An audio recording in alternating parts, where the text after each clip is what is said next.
Dijimos que la humanidad tiene algo que lo une. La humanidad está unida en una realidad. ¿Recordáis que esto es lo que estuvimos hablando acerca del freno de la unidad? Y hablando de lo que une a la humanidad, es una condición, es una realidad en el corazón. Y es que somos pecadores. Todos somos pecadores. Todos nos hemos rebelado contra la justicia, la ley de Dios. Y todos, por tanto, somos culpables. Todo aquel que se salta un semáforo es culpable del castigo que establece la ley. Todo aquel que mata, que roba, la ley establece una condena y los jueces los condenan por culpa de lo que han cometido. Pues esto nos ilustra la realidad de todos los seres humanos, que delante de los ojos de Dios, y porque hemos desobedecido a su palabra, somos pecadores y por eso cometemos pecado continuamente. Y por eso toda la humanidad estamos unidos en esta condición y en la consecuencia. La consecuencia del pecado es, dice la Biblia, la muerte. Y la muerte es la separación de Dios y la muerte también es la muerte física. Como comenzó en Adán, comenzaron a morir poco a poco. Pero también tenemos otra realidad que estamos estudiando y es que la iglesia, los creyentes, los escogidos de Dios, los que hemos creído en Cristo como Señor y Salvador, también estamos unidos. Pero estamos unidos en otra realidad diferente. Estamos unidos en Cristo.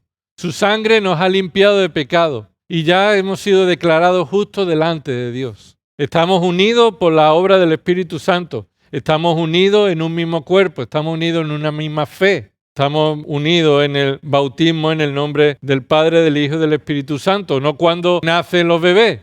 Estamos también unidos en el bautismo cuando hemos creído en Cristo y somos bautizados bíblicamente, que es como testimonio de una realidad que ya ha sucedido en el corazón. Y estuvimos estudiando los frenos de la unidad. La Biblia nos enseña que el pecado, que ya hemos sido librados de la esclavitud, pero continúa estando presente en la vida del creyente, es un freno para la unidad. Cuando el pecado está en la vida de los creyentes, en la vida de la iglesia, esto afecta a la unidad de la iglesia. Es más, hemos visto indicaciones bíblicas que los creyentes deben separarse de aquellos que, llamándose hermanos, toleran en su vida el pecado y no se arrepienten. Así que debemos separarnos de ellos y también echarlos de en medio de la iglesia. La segunda fue la desviación doctrinal. Si hemos sido unidos en una misma fe, esto es el contenido de toda la enseñanza doctrinal, de toda la enseñanza bíblica, en el momento que nos desviamos de la palabra de Dios, de la sana doctrina, nos desviamos de la correcta interpretación de la Escritura, entonces estamos llegando a conclusiones equivocadas que ya no proceden de Dios y esto divide a la iglesia. La desviación doctrinal divide a la iglesia, no la doctrina. La falsa doctrina divide a la iglesia, la sana doctrina es la demostración y el medio por el cual Dios une a la iglesia. Después dijimos que los falsos convertidos son un freno para la unidad, ¿verdad? Porque estamos unidos en Cristo, ¿quiénes? ¿Los que dicen ser creyentes o los verdaderos creyentes? Estamos unidos en Cristo los verdaderos creyentes, los que hemos creído en Cristo como obra sobrenatural del Espíritu Santo. Pero también estuvimos estudiando que hay muchas ocasiones, hay presentes dentro de la congregación del número de personas que se reúnen, hombres y mujeres que no son verdaderos creyentes, que o están confundidos creyendo que son creyentes y no lo son, o en realidad saben que no lo son, pero están ahí para hacer daño. Y eso lo estuvimos estudiando la semana pasada. Vamos a continuar con nuestro estudio. Y el cuarto freno que la Biblia nos enseña acerca de la unidad son los falsos maestros. Son los falsos maestros. Y no vamos a pararnos mucho porque creo que hemos dedicado muchas veces tiempo a todo esto. Pero acompáñame a Hechos de los Apóstoles, capítulo 15. Los falsos maestros son aquellos que se desvían de la doctrina y enseñan falsa doctrina. Así que si la falsa doctrina o la desviación doctrinal es un freno para la unidad, aquellos que la enseñan también son un freno para la unidad. Hechos capítulo 15, dice el versículo 1. Y algunos descendieron de Judea y enseñaban a los hermanos, y ahí hay 2 puntos, y este es el contenido de su enseñanza. si no os circuncidáis conforme al rito de Moisés, no podéis ser salvos. Ese era el contenido de la Escritura, de la enseñanza de algunos de Judea. Esto se entiende por algunas personas que eran judíos y que venían de Judea a otros lugares para enseñar un falso evangelio. Porque si para la salvación es necesaria una obra personal propia, es decir, si para ser salvo yo tengo que circuncidarme y cumplir la ley de Moisés, entonces la salvación es por obra y es una salvación falsa, no es cierta, no es real, es vender humo.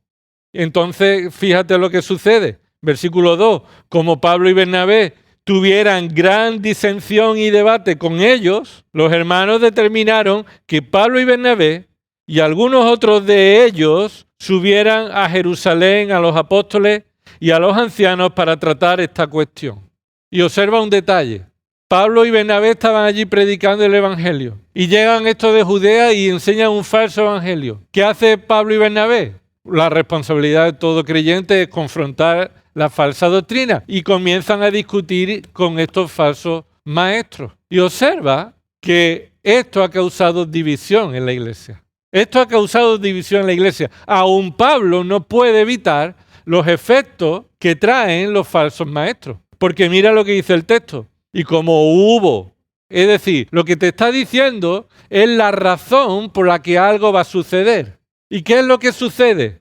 Escucha, lo que sucede es que determinaron, ves ahí en el versículo esa palabra, determinaron que Pablo y Bernabé y algunos otros de ellos subieran a Jerusalén. ¿Por qué determinaron que Pablo y Bernabé y algunos de otros de ellos, ese ellos a quién se refiere? Algunos otros de los que bajaron de Judea y enseñaron esa falsa doctrina, no de la congregación que estaba allí, sino a Pablo y Bernabé y los que discutían con Pablo y Bernabé, esos falsos maestros. Pues que algunos de ellos determinaron que fueran a Jerusalén. ¿Por qué? Porque ellos discutieron. Y la discusión no llegó a término para los que estaban escuchando allí. La autoridad de Pablo no fue suficiente para los que estaban allí para decir a los falsos maestros, fuera de aquí. Eso es una falsa doctrina. No se corresponde con el evangelio que Pablo está predicando, el evangelio de Cristo, sino que causó estos falsos maestros, causó una disensión, un conflicto, una ruptura de unidad en esta iglesia, hasta el punto que dijeron, mira, Pablo y Bernabé, y vosotros, iros a Jerusalén, discutidlo con los ancianos y volver y decirnos qué es lo que habéis determinado. Así que vemos que los falsos maestros tienen la intención y el propósito de romper la unidad de la iglesia. Por eso es importante que no solamente los ancianos conozcan la sana doctrina, es importante que la congregación conozca la sana doctrina, porque va a llegar una persona que va a confrontar con el liderazgo de la iglesia y la congregación es responsable de a quién va a creer. Así que no es solamente importante que los ancianos conozcan la sana doctrina, sino que la congregación conozca la sana doctrina y esté comprometida con la autoridad de la palabra. Mira 2 Corintios, capítulo 11, versículo 12. Pero lo que hago continuaré haciéndolo a fin de privar de oportunidad a aquellos que desean una oportunidad de ser considerados iguales que nosotros en aquello en que se glorían. Porque los tales son falsos apóstoles y obreros fraudulentos que se disfrazan como apóstoles de Cristo, y no es de extrañar, pues aún Satanás se disfraza como ángel de luz. Por tanto, no es de sorprender que sus servidores también se disfracen como servidores de justicia, cuyo fin será conforme a sus obras. Esto lo leímos la semana pasada, no solamente porque la desviación doctrinal frena la unidad, sino también aquellos maestros falsos que promueven la falsa doctrina afectan la unidad. El quinto freno que la Biblia nos enseña acerca de lo que frena la unidad: las asociaciones dudosas. Asociaciones dudosas. ¿Qué significa esto?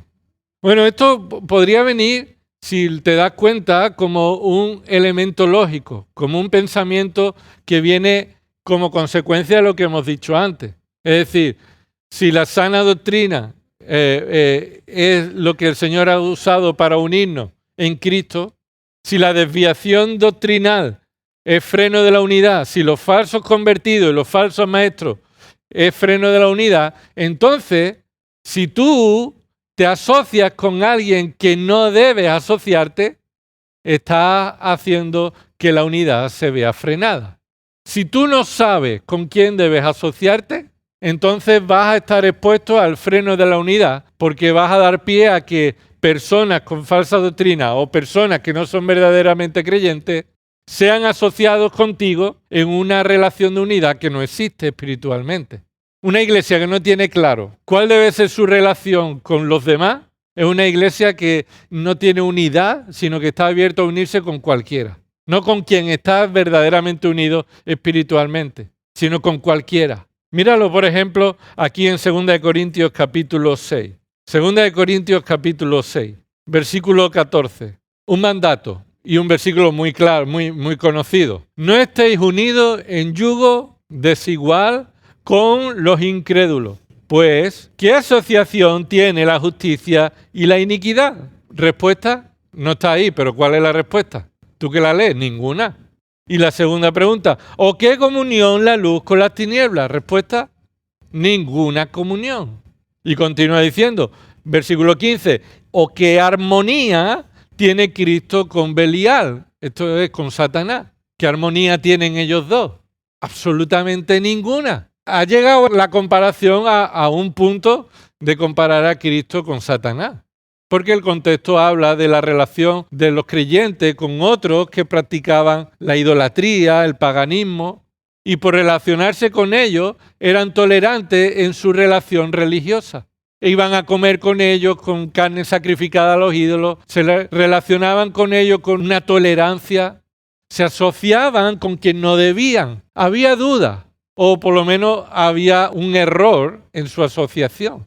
Por eso Pablo les tiene que decir claramente, no estéis unidos en yugo desigual con los incrédulos. Normalmente este versículo se toma para enseñar a los jóvenes que no se casen con un inconverso. Y hay otros versículos que enseñan eso. Este no es tan claro, no va al punto. Hay otro versículo que sí habla sobre que el creyente se case, pero solamente con alguien que esté en el Señor. Esos son mandatos directos. Pero este punto, de una manera general, a que la iglesia en su relación espiritual tenga la conciencia de con quién debe asociarse. Y tenga la conciencia y la importancia de saber que tiene un mandato de no estar unidos con quien no están unidos. No estáis unidos con ellos, así que no os unáis. Y esto sucede en muchas ocasiones cuando no tenemos claridad de mente espiritual y doctrinal en qué estamos unidos. ¿Cómo sabemos si estamos unidos o no con alguien? Y a medida que nos vamos acercando a personas que parece que creen igual que nosotros, nos relajamos y entonces nos asociamos con ellos como si fuera un hermano nuestro. Pero nuestra asociación debe estar clara y no debe haber duda en saber con quién nos vamos a unir porque ya estamos unidos. Mira lo que dice 3 de Juan. Debemos unirnos con los que estamos unidos.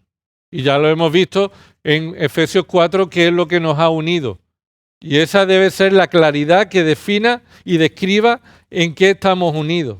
Mira lo que dice 3 de Juan, versículo 7.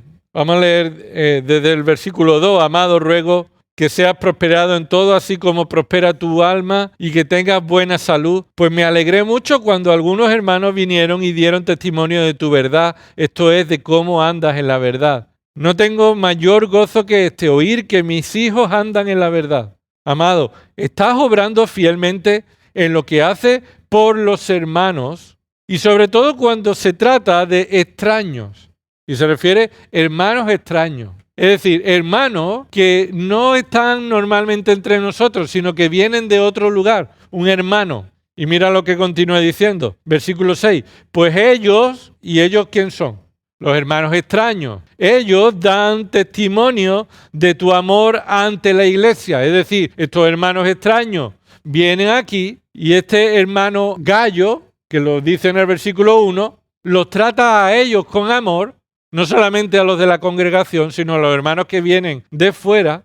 Y estos hermanos, al recibir el amor de Gallo, salen en su camino y dan testimonio en otra iglesia de cómo Gallo los trató. como Gayo los amó. Y por eso dice el versículo 6, pues ellos dan testimonio de tu amor ante la iglesia. Harás bien en ayudarles a proseguir su viaje de una manera digna de Dios. Esto es, personas que predicaban el Evangelio, itinerantes que iban predicando de lugar en lugar y que Gayo les proveía de lo necesario para que continuaran ejerciendo este ministerio. Versículo 7, pues ellos salieron por amor al nombre, no aceptando nada de los gentiles. Entonces observa un detalle. ¿Quién salió por amor al nombre? Estos creyentes extraños que iban de un sitio a otro predicando el Evangelio. Salieron por amor al nombre de Cristo, por supuesto. Ahí el nombre se refiere al nombre de Cristo, al nombre de Dios, del Trino Dios del Evangelio. Y además salieron con un compromiso, que su ministerio no iba a depender de lo que los incrédulos le dieran. Así que, ¿tenían clara su asociación estos creyentes? Lo tenían clarísimo. Es decir, dependía del amor espontáneo de los creyentes hacia ellos para continuar su ministerio. Y aún así ellos tenían el compromiso de ¿qué? De no asociarse, no permitir que los incrédulos sean los que les sostuvieran a ellos. Ellos lo tenían muy claro. Así que ellos no aceptaban nada de los gentiles, y esto es, no aceptaban nada material para continuar su camino. Versículo 8, por tanto, debemos acoger a tales hombres. Gálatas 2, versículo 9, y al reconocer la gracia que se me había dado, Jacobo, Pedro y Juan, que eran considerados como columnas, nos dieron a mí y a Bernabé la diestra de compañerismo para que nosotros fuéramos a los gentiles y ellos a los de la circuncisión. Solo nos pidieron que nos acordáramos de los pobres, lo mismo que yo estaba también deseoso de hacer. Y esto es los pobres de la iglesia, los pobres tanto judíos como gentiles de la congregación. Y observa, ¿qué ha pasado aquí? Que aquellos que acusaban a Pablo de que él predicaba un evangelio diferente y él circuncidaba a otro de sus miembros porque enseñaba que había que cumplir la ley, Pablo decía, no, esto no es así, yo fui a Jerusalén, ellos me confirmaron que el evangelio que predico es el mismo de ellos, entonces estamos, ¿qué? Asociados. ¿Cuándo estamos asociados? ¿Cuándo la asociación no es dudosa? Cuando aclaramos qué es lo que tú crees y qué es lo que yo creo. ¿Cuál es el evangelio que tú predicas y que yo predico? Entonces estamos unidos, nos asociamos y dice, nos damos la diestra de comunión. Esa diestra de comunión es, estamos unidos, asociados en un mismo fin. Yo voy a predicarlos a ellos y tú a ellos. ¿Por qué? Porque en mi contexto, según Pablo, no va a impedir que yo les predique a los de la incircuncisión. Y Pedro, en su contexto, no, en su vida, en su forma de vivir, en su trasfondo, no va a ser un impedimento para llevar el evangelio a los judíos. Por eso se separaron. ¿Pero se separaron por qué? ¿Porque estaban desunidos? No, tenían la misma unidad. Y se tomaron la mano y fueron porque estaban asociados de manera clara. Cuando una iglesia no tiene clara su asociación, ¿en base a qué? ¿Y dónde están las líneas rojas donde no se deben cruzar? ¿Y hasta qué nivel uno se puede asociar o no con una iglesia o con unos creyentes? Entonces, esto frena la unidad. Y terminamos. El miedo a la confrontación. El miedo a la confrontación. Aunque queda uno más que lo veremos la semana que viene si Dios quiere. El miedo a la confrontación. Gálatas 2, versículo 11. Mira lo que dice. Pero cuando Pedro vino a Antioquía, me opuse a él cara a cara porque era de condenar. Oye, ¿no se había dado la mano con Pedro? ¿No había dicho que se había dado la mano con Pedro de comunión, que uno fue a un lado y otro a otro? Pero ahora Pablo dice que me opuse a él porque hizo algo que era de condenar. Versículo 12, porque antes de venir algunos de parte de Jacobo, él, Pedro, comía con los gentiles, pero cuando vinieron, los que vinieron de parte de Jacobo, empezó a retraerse y apartarse porque temía a los de la circuncisión. Y el resto de los judíos se le unió en su hipocresía, de tal manera que aún Bernabé fue arrastrado por la hipocresía de ellos. ¿Tú te das cuenta? Una asociación clara, pero no fiel, no persistente. En cualquier momento cualquiera de nosotros puede perder con claridad cómo debe ser su asociación y cómo debe ser su actuar. Y Pedro deslizó, se resbaló, tuvo temor del hombre antes que temor de Dios. ¿Y qué hizo Pablo? Pablo, por la gracia de Dios, no porque fuera un superhombre, por la gracia de Dios, Dios le dio la capacidad y la valentía de confrontar. Es decir, por eso digo, el miedo a la confrontación es un freno a la unidad. Porque Pablo no tuvo temor de confrontar a Pedro. Si tú tienes temor de la confrontación en el amor, pero confrontar el error con la verdad, estás permitiendo que la unidad se rompa. En tu familia, en tu vida, en la iglesia en la que el Señor te ha puesto. El miedo a la confrontación es un freno a la unidad. Y por eso versículo 13 nos muestra que aún Bernabé fue arrastrado a este error. Al error no de circuncidarse, sino de actuar hipócritamente. Entonces, somos llamados a mantenernos en fidelidad, en dependencia del Señor, en su palabra, de asociarnos con claridad con aquellos que estamos unidos en Cristo, pero también de no tener miedo a la confrontación, ya que esto afectaría la unidad de la iglesia. Señor, te damos gracias por tu palabra y mostrarnos, Señor, la importancia que es tener claro qué es lo que frena la unidad que tú ya nos has dado en Cristo. Por eso, Señor, te pedimos que tú nos ayudes como iglesia a tener claras aquellas cosas que nos has dado en Cristo, la fe, la doctrina, el bautismo, un mismo espíritu, una misma relación con el Trino Dios, contigo, Señor. Te pedimos que nuestras asociaciones sean claras conforme a tu palabra y que no tengamos miedo a la confrontación en el amor, pero no tengamos miedo, Señor, a mostrar la realidad y confrontar a aquellos que están en el error, sea quien sea. Señor, te pedimos perdón porque nosotros en algún momento hemos caído o estamos cayendo o caeremos en algún momento en perder la importancia de la unidad que nos has dado para la gloria de tu nombre, Señor. Por eso te pedimos que nos ayude a examinar nuestras vidas, Padre. Y te rogamos, Señor, que tú perdones nuestros pecados y nos ayudes a crecer como iglesia en la realidad de nuestra unidad en ti y también cómo estamos unidos con otros. Por esto lo oramos, Señor, en el nombre de Cristo Jesús. Amén.